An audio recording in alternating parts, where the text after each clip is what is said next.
অনেক বড় একটা পাঙ্গাস মাছ আনা হয়েছিল। পিসগুলো দেখেই তোমরা বুঝতে পারছো কত বড় মাছটা ছিল। আর এখান থেকে দুটো বড় বড় পিস আমি নিয়েছি, নিয়ে হলুদ লবণ আদা রসুন দিয়ে নিয়ে সিদ্ধ বসিয়ে দিয়েছি। পুদিনা পাতা ছিল না, ছিল ধনিয়া পাতা আর বিলাতি ধনিয়া পাতা 2 রকম, ওগুলো আমি কুচি করে কেটে নিয়েছি।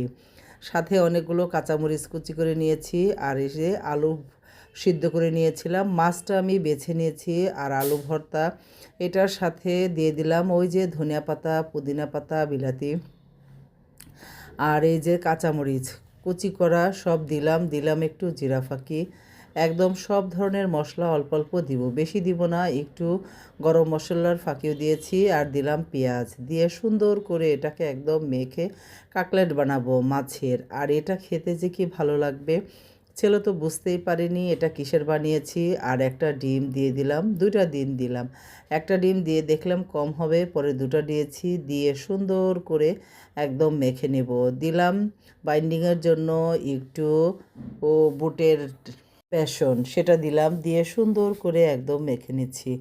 ভালো করে মেখে নিতে হবে, কারণ বেসনটা যাতে সুন্দর করে এই মাছের বাইন্ডিংয়ের সাথে মিশে যায়। আর দেখো কত সুন্দর হয়েছে, আলুটা দেওয়াতে এত সুন্দর একটা টেস্ট এসেছে বলার মতো না। তা আমি বেশ খানিকক্ষণ খালি চিলি ফ্লেক্স দিয়ে দিলাম, যাতে ঝালটা একটু বেশি বেশি লাগে আর খেতে ভালো লাগে। আমার বাসায় তো ঝালটা একটু বেশি খাই সবাই। আর এই যে বাসায় কোনো ব্রেড ক্রাম্ব ছিল না, তো মুড়ি ছিল।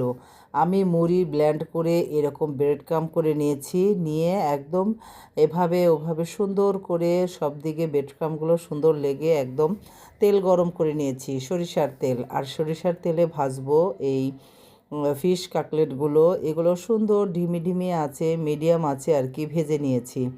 আর এটা খেতে এত ভালো লেগেছে, গরম গরম তো অবস্থায় আমি বুঝতে পারিনি কত ভালো লাগবে। আমি আবার কিছু ফ্রিজিং করব, কারণ অনেকগুলো হয়েছে, সব তো আর একদিনে খাওয়া যাবে না। আমি এভাবে 2বার ভেজেছি, আমি ছেলের জন্য আর ওর বাবার জন্য।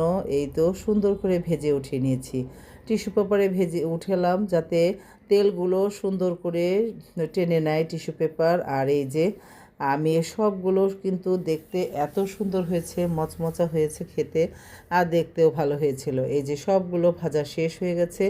আর বাকিগুলো আমি এই যে এভাবে ফ্রিজে একটু ডিপে রেখেছিলাম আধা ঘন্টা, তারপরে এভাবে বক্সে করে রেখে দিলাম ডিপে। বাস এরপরে যখন আবার খেতে ইচ্ছা হবে তখনই এভাবে বের করে খাওয়া যাবে।